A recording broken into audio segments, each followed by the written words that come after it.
السلام عليكم ورحمة الله وبركاته. احنا النهاردة هنتكلم عن موضوع مهم يهم كلا الجنسين البنات والولاد، وهنتكلم عن موضوع حب الشباب. هنستفيد فيه طبعا، بس مش هيكفي حلقة واحدة، ممكن اكتر من حلقة ان شاء الله، بحيث ان احنا نستوفي كل الجوانب. احنا النهاردة هنتكلم يعني ونقول يعني ايه حب شباب، ايه الاسباب، ايه انواع حبوب الشباب. حب الشباب ده عبارة عن ايه؟ عبارة عن بثور او التهاب في الغدد الدهنية.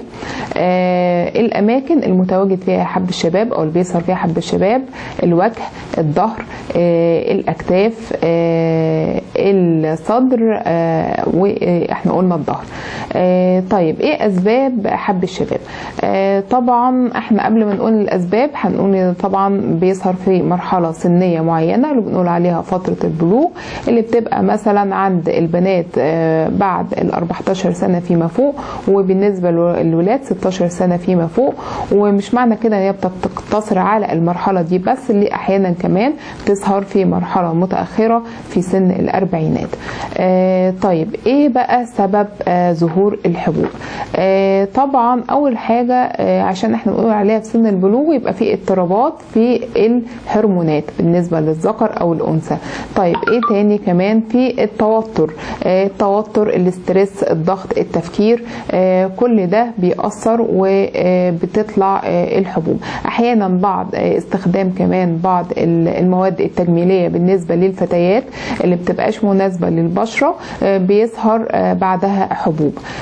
كمان استخدام بعض الادويه وخصوصا الكورتيزونات والكريمات. في بعض البنات كتير بتحب تحط كريم كورتيزون هدفا في التفتيح، وللاسف استعمله فترات طويله فبينتج عنه دي. يعني نقول ان احنا غطينا الاسباب او معظمها. طيب هنتكلم عن انواع الحبوب ونقول انواع حبوب الشباب دي عباره عن ايه.